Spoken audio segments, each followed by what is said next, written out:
2020. Mesdames, Messieurs, bonjour. Merci de choisir E-Télé, les titres de cette édition. Les premiers postulants au programme spécial pour l'insertion dans l'emploi PSIE échangent depuis ce matin avec les responsables en charge du projet pour mieux cerner les contours du programme.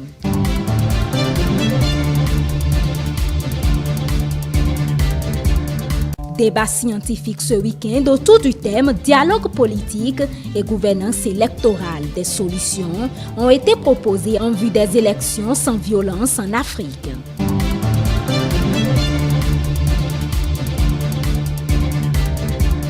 Et puis relance de l'économie après la pandémie du coronavirus, les pays membres de la coopération économique Asie-Pacifique échangent pour définir les directives à suivre.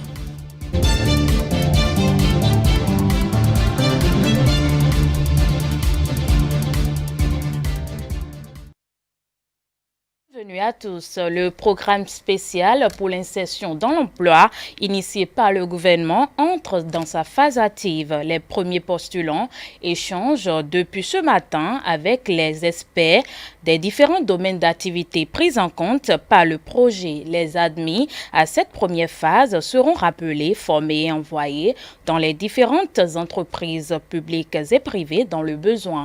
Je vous invite à suivre Chalman Lokosu, coordonnateur du programme, et Imine Feliro, jury. Le programme concerne essentiellement au profit des entreprises de recruter 2000 jeunes par an, au profit des entreprises. Et ces 2000 jeunes seront rémunérés par l'État pendant la première année et par la suite seront récupérés par les entreprises. Mais la différence entre ce programme et les anciens programmes qui se faisaient, vous avez dû le constater, ce sont les entreprises qui formulent le besoin. Ce n'est pas à l'État d'aller imposer des candidats aux entreprises. Les entreprises formulent des besoins. Nous, au niveau de la coordination, nous avons évalué les besoins. Nous avons fait l'évaluation des dossiers. Et sur cette base-là, maintenant, nous avons fait appel à des panélistes métiers, c'est-à-dire des professionnels dans chaque domaine. Vous avez dû constater que ce soit les BTP, l'hôtellerie, le génie civil, l'énergie et l'agro-industrie, ce sont des professionnels qui vont nous cuisiner ces candidats et nous sortir les meilleurs que nous allons proposer aux entreprises qui, à leur tour, vont sélectionner ceux qui seront les meilleurs. C'est un programme qui vise la durabilité. Ça vise la durabilité, donc ce n'est pas un programme fait au hasard et ce n'est pas du social. C'est un programme purement économique, même si ça a un impact social. Notre rôle aujourd'hui, c'est d'abord passer un entretien aux postulants, aux différents postes, ensuite faire les évaluations et pouvoir se prononcer en vue de leur placement dans les entreprises avant la fin du mois. L'entretien aux postulants concerne deux parties essentielles, la partie qualitative et la partie quantitative. Quelles sont d'abord leurs motivations pour leur choix? Et ensuite, on vérifiera le côté technique pour le poste identifié. L'achat UNESCO du droit de la personne humaine et de la démocratie, convaincu de ce que les États africains peuvent prendre d'importantes mesures pour empêcher les violences électorales, a initié ce week-end une conférence webinaire. Les participants ont passé au peigne fin la situation de la gouvernance démocratique en Afrique avant de proposer les pistes de solutions compte rendu. Elia Djiran, Prudence Kousouran. Dialogue politique et gouvernance électorale, c'est le thème central autour duquel les participants à cette conférence webinaire ont échangé en vue d'apporter leur contribution pour l'organisation des élections pacifiques en Afrique. Ils souhaitent ainsi réfléchir sur les différents mécanismes à mettre en œuvre afin que les périodes électorales, au lieu d'être des moments de violence, puissent accompagner la consolidation des acquis démocratiques. Nous avons d'énormes difficultés en matière de gouvernance électorale, ce qui naturellement débouche sur la situation que nous rencontrons, si ce n'est pas les listes électorales qui sont contestées parce que n'étant pas constituées de façon consensuelle. Est-ce que l'universitaire joue un rôle effectivement dans la production de l'axe de la pensée et dans sa mise en œuvre en action politique? Le constituant de 90 était déjà agrégé, avocat, bâtonnier, et tout ce qu'on avait de érudit de l'époque. Cette constitution avait suffisamment d'incohérence et qui a été amendée, révisée progressivement par la Cour constitutionnelle sur fond de mésentente, de frustration Et comme les décisions sont susceptibles d'aucun recours, on est allé jusqu'au bout. Et chaque fois, c'est des frustrations. Et ces frustrations créent une sorte d'insécurité institutionnelle que nous avons vue par rapport à la loi sur les grèves. Dans ses propos liminaires, le titulaire de la chaire UNESCO a rappelé aux participants qu'il s'agit de débats sans parti pris ni passion. Ainsi, les différents panélistes, pendant plusieurs horloges, vont discuter sur le rôle de l'université dans la production de la pensée à travers l'exigence de la tolérance comme moyen indispensable pour une bonne gestion démocratique. Nous sommes à l'université, point de place à la passion, point de place à la fixation sur un état bien précis, point de place à la politique politicienne, point de place au débat qui ne vont pas converger vers la recherche de solutions. Il y a plutôt de place au dialogue, d'autant même plus que le sujet aborde la question du dialogue. Les universitaires, je suis désolé, excusez-moi de parler de l'université à l'université, qui ont critiqué ici, à l'action, n'ont pas toujours été meilleurs. Donc, ils sont beaucoup plus inspirés à la pensée qu'à l'action. En 1990, on l'a dit, ces tests, on ne peut pas revenir en arrière parce qu'on a démarré l'application des mêmes tests. Ça pose un problème de l'intellectuel dans la fabrication de nos tests et donc dans la pertinence du dialogue, parce qu'il faut une cohérence pour qu'il y ait une lisibilité. Alors, quand j'ai essayé de faire ce parcours, le problème central, ce n'est pas nos tests, c'est l'homme.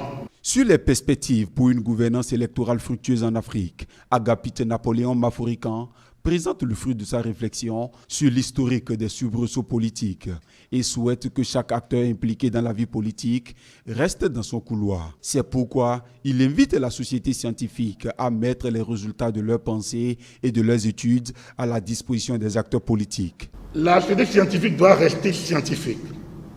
Elle doit produire de la pensée. Elle doit être le laboratoire d'expérimentation, doctrine, jurisprudence, texte, coutume. On cherche tout ce qu'on peut utiliser pour produire la pensée et le mettre à la disposition des acteurs politiques. Satisfait de la qualité des débats, le titulaire de la chaire UNESCO a rassuré les participants qu'un nouveau rendez-vous sera pris pour apporter davantage de solutions aux problèmes électoraux observés au sein des pays de l'Afrique. Le pari, me semble-t-il, est finalement gagné parce que ce n'était pas évident. Nous avions discuté, nous sommes parlé, nous avons eu un dialogue en disant nous n'étions pas là pour le procès des gouvernants, nous n'étions pas là pour le procès des gouvernements, nous n'étions pas là pour le procès des partis politiques, nous ne sommes pas là pour le procès d'un régime, mais nous sommes là pour contribuer, nous sommes d'accord à établir le dialogue, parce qu'il nous semble que c'est le chemin et la voie pour la paix dans notre pays. C'est une belle expérience, c'est pour la première fois que la chaire s'inscrit dans le webinaire, et je pense que ça n'a pas été si mal que ça. Nous allons affiner les angles pour que l'expérience soit davantage réussie. Mais déjà, moi, je dis aux uns et aux autres, tous ceux qui ont participé à divers niveaux, qu'ils peuvent être sûrs que moi, je leur adresse un salut. Les usagers des tronçons Carrefour Sacré-Cœur, Dédokbo et Saint-Michel peuvent désormais circuler librement, et ceci grâce au geste de générosité de Étienne Kenouezan, citoyen du 4e arrondissement de Cotonou. Ces as qui autrefois causaient beaucoup de désagréments sont aujourd'hui retouchés. Plus de précisions dans ce reportage de Aliou Anthony, Mathieu Bokor et Anif Zagboran. Étienne Kenouezan sauve des vies humaines. Des nids de poules autrefois retrouvés aux différents carrefours, Sacré-Cœur, Dédokbo et celui de Saint-Michel, craignant assez d'accidents réparés. Accompagnés du chef d'arrondissement de Cotonou, ils ont répondu aux cris de cœur de la population. Nous sommes à l'écoute des différentes radios de la place et chaque matin, parce qu'au fait les grogneurs sont nos antennes, c'est-à-dire que là où nous on ne voit pas, ces grogneurs-là voient tout et ce sont eux que moi je suis pour travailler. Mais dès que je les entends parler, critiquer certaines attaques de mon quartier, de mon arrondissement, je me presse d'aller réparer ou faire ce qu'ils demandent pour que cela aille. Et nous avons écrit aux bonnes volontés de l'arrondissement. Et il y a un certain Kenouezan Étienne, c'est lui d'ailleurs qui est là. Et il est venu me voir, m'a dit CA, j'ai entendu tes cris et je vais te venir en aide. Ce travail que je suis en train de faire, c'est pour accompagner les efforts du chef de l'État, car les autorités ne peuvent pas tout faire. D'ailleurs, Patrice Talon s'occupe déjà d'assez de travaux dans le pays. Il ne faut pas être forcément une autorité avant de résoudre les problèmes dont souffre sa cité. Plus qu'un acte de générosité, ce geste relève d'un sens de citoyenneté, de patriotisme. L'œuvre du bienfaiteur réjouit les usagers. Je suis très content car lorsque je suis venu sur le site, j'ai constaté qu'ils sont en train de réfectionner la voie. Cela m'a rendu très heureux. Auparavant, de nombreux accidents se produisaient à cet endroit précis.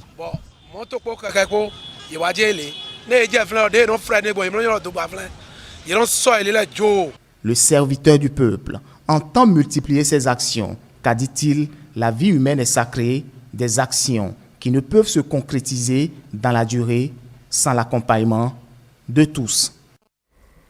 Votre émission hebdomadaire Entretien de ce dimanche a reçu Sika Yolande Francisco, membre de l'Union progressiste. Pour elle, la candidature de Patrice Talon en 2021 est une nécessité vitale.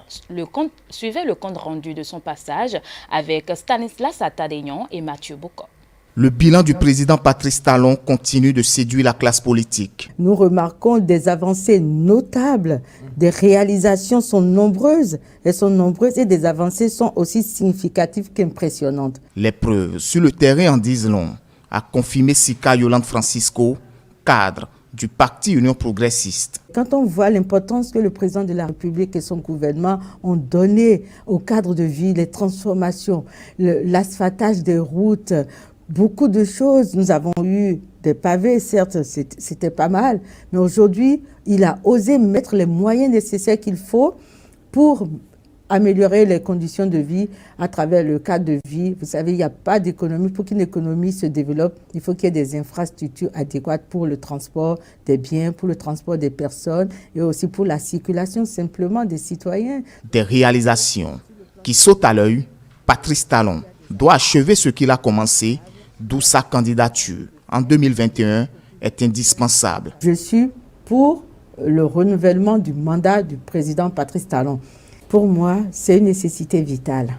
C'est une nécessité vitale pour sauvegarder ce qui est fait, pour préserver ce qui est déjà fait. Les actions du gouvernement de la République présentent comme efficience, degré d'efficience. Je pense qu'il n'est pas bon de laisser le chef d'orchestre, celui qui a été à la tête d'un mouvement de ces actions très courageuses, très audacieuses, il n'est pas bon de le laisser partir. La candidature de Patrice Talon suscite assez de commentaires et d'interrogations. Va-t-il revenir en 2021? Seul le temps nous édifiera.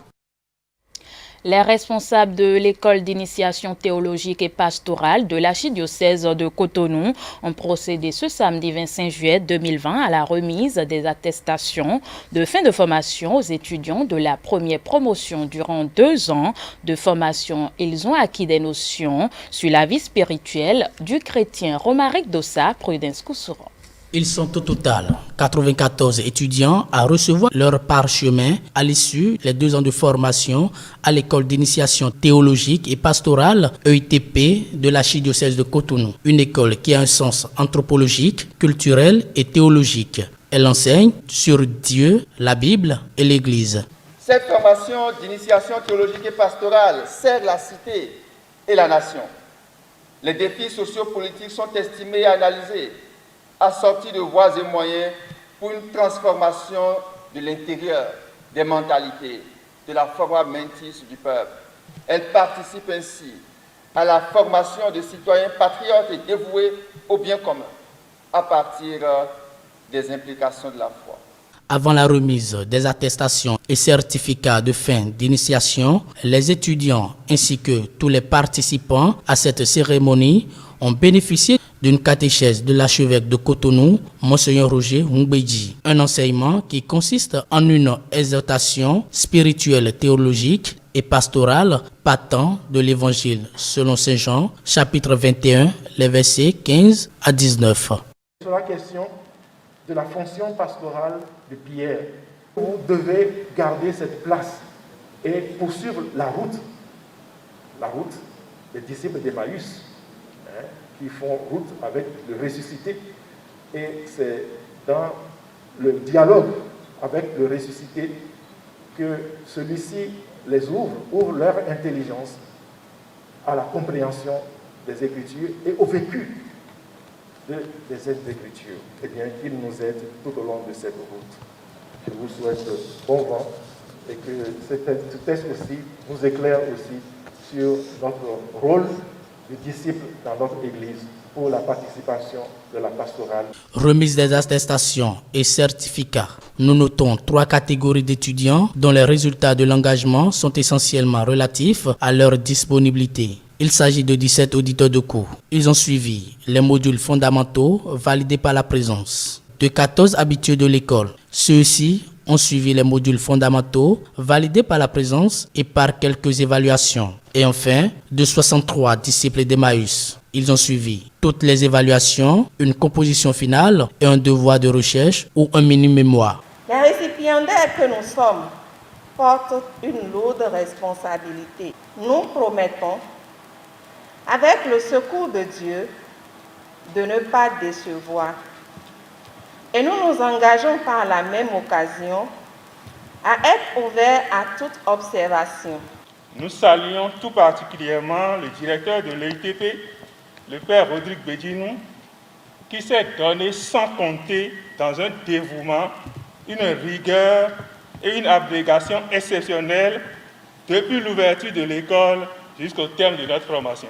L'objectif ultime de cette école est que les disciples d'Emmaüs ou tout cheminant de l'école d'initiation théologique et pastorale se retrouvent résolument en marche de foi et de compagnons authentiques du Christ sur les routes de la vie quotidienne. Ces récipiendaires seront envoyés en mission dès le 2 août prochain pour proclamer la bonne nouvelle. À la fin de la cérémonie, quelques récipiendaires se sont exprimés. Ils ont bien voulu partager leur joie. On les écoute.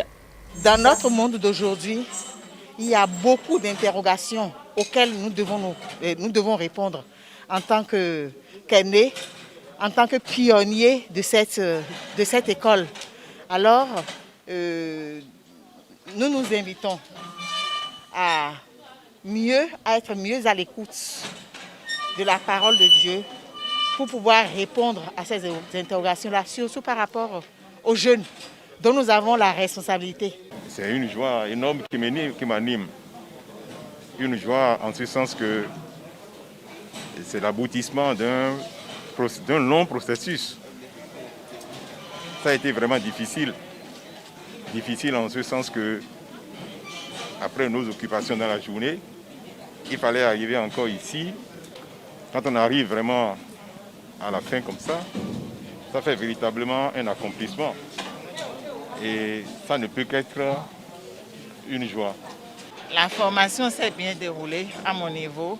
Je me suis donné, même si ce n'était pas gagné d'avance. On est à la fin et comme l'a dit tout à l'heure le père Rodrigue, ce n'est que le début d'une autre aventure. Et on implore le secours toujours du Seigneur pour nous accompagner sur la route et pour demeurer disciples du Christ. Ouvrons la page inter de cette édition. Les ministres responsables du commerce, de la coopération économique Asie-Pacifique ont réaffirmé leur engagement à atténuer efficacement l'impact économique du Covid-19 dans leur région. Une décision prise au cours d'une réunion virtuelle qui s'est tenue ce samedi, présidée par la Malaisie. Suivez ce commentaire de nos confrères de CCTV+.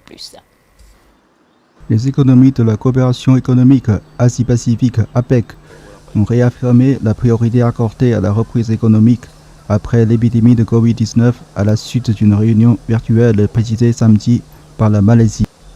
Dans une déclaration conjointe, les ministres responsables du commerce de l'APEC ont réaffirmé leur engagement à atténuer efficacement l'impact économique de la pandémie de Covid-19 et à diriger promptement la région vers une voie résiliente, durable, inclusive et accélérée de reprise économique. Nous reconnaissons l'importance d'un climat du commerce et de l'investissement libre, ouvert, juste, non discriminatoire, transparent et prévisible pour stimuler la reprise économique à un moment aussi difficile. Les économies des membres de l'APEC représentent 60% du PIB mondial et 50% du commerce international. Les autorités chinoises estiment que les difficultés actuelles dans les relations bilatérales sino-américaines sont causées par les États-Unis. Plus de détails dans ce reportage de nos confrères de CCTV+. La partie américaine est entièrement responsable de l'impasse politique entre la Chine et les États-Unis, a déclaré vendredi Wang Yi, conseiller d'État chinois et ministre des Affaires étrangères à Beijing.